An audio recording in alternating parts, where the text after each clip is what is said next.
میری بہن تسلیم زہرا، ان کے والد محترم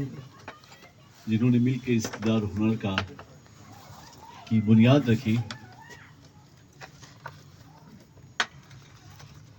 ان کی جتنی بھی حوصلہ افزائی کی جائے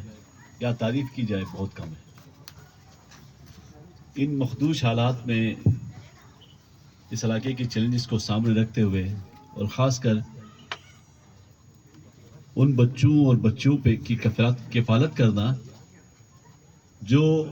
ہمارے معاشرے میں جن کو اچھی نگاہ سے نہیں دیکھا جاتا تھا، یعنی معاشرے کے سب سے ناکارہ افراد میں تصور کیے جاتے تھے انفارچونیٹلی، جن کو ہماری سوسائٹی ایون والدین بھی اور خاندان بھی ایسا ہوتا ہے کہ جن کو زیادہ فوکس نہیں ہوتے ان پہ، نہ ان کی تعلیم پہ، نہ ان کی تربیت پہ، نہ ان کی اسکل ڈیولپمنٹ پہ۔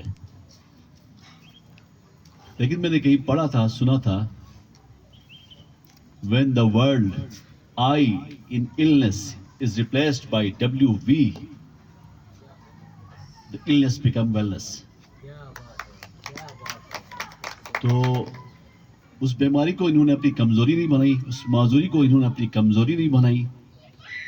اور آج جو ہمیں سکسیس سٹوریز جو آپ بتا رہی ہیں، ہم دیکھ رہے ہیں، مشاہدہ کر رہے ہیں، واقعی جتنی بھی تعریف کی جائے کم ہے۔ جو غلام عباس نسیم صاحب نے بتایا کہ بہت چیلنجز تھے، ہم نے اس کا بیڑا اٹھایا۔